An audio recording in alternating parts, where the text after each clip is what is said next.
నమస్తే and welcome to hit TV. కూటమి నేతలకు ముఖ్యమంత్రి వైఎస్ జగన్మోహన్ రెడ్డి ఎంతో రుణపడ్డారు. వైసీపీ మరోసారి అధికారంలోకి వచ్చిందంటే దానికి కూటమి కారణం. ప్రతి సందర్భంలోనూ జగన్ నమ్మకాన్ని, నిబద్ధతను కూటమి నేతలు పెంచుతున్నారు.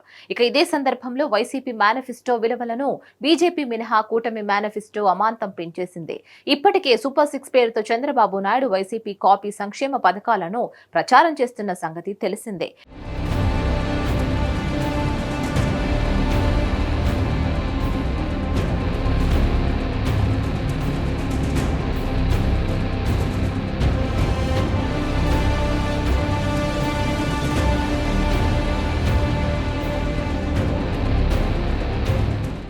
తాజాగా మరికొన్ని పథకాలను చేర్చి జనసేన టీడీపీ మేనిఫెస్టో విడుదలైంది. ఇందులో బీజేపీ భాగస్వామ్యం కాకపోవడంతో ఆ మేనిఫెస్టోకు విలువ లేకుండా పోయింది. ఇదే సందర్భంలో వైసీపీ మేనిఫెస్టోకు టీడీపీ జనసేన మేనిఫెస్టో విలువ పెంచినట్లయింది. బాబు పవన్ మేనిఫెస్టో ఆచరణ సాధ్యం కాకపోవడం వల్లే బీజేపీ దూరమైంది అనే సంకేతాలు వెలువడ్డాయి.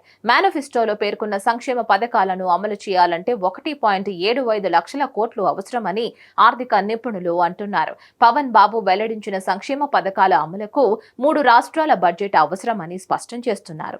దీంతో కూటమి మేనిఫెస్టో అమలయ్యేది లేదు, చచ్చేది లేదని సామాన్య ప్రజానీకం సైతం అనుకుంటున్నారు. ఇక తక్కువో ఎక్కువో జగన్ హామీ ఇస్తే చేస్తాడనే నమ్మకం బాగా పనిచేస్తోంది. అందుకే వైసీపీ మేనిఫెస్టోకు విశ్వసనీయత పెరిగింది. మరీ ముఖ్యంగా మోదీ సర్కార్ బాబు మేనిఫెస్టోకు నిధులు ఇవ్వదట అనే ప్రచారం వెల్లువెత్తుతోంది.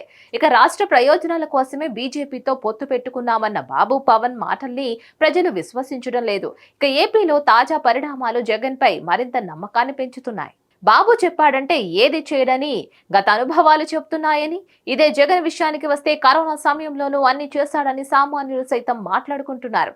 జగన్ పై జనంలో నమ్మకం పెరగడానికి కూటమి వ్యవహరిస్తున్న తీరు తోడైంది. బాబు పవన్ ఉత్తుత్తి హామీలు ఇస్తున్నారని చర్చించుకునే పరిస్థితి వచ్చింది.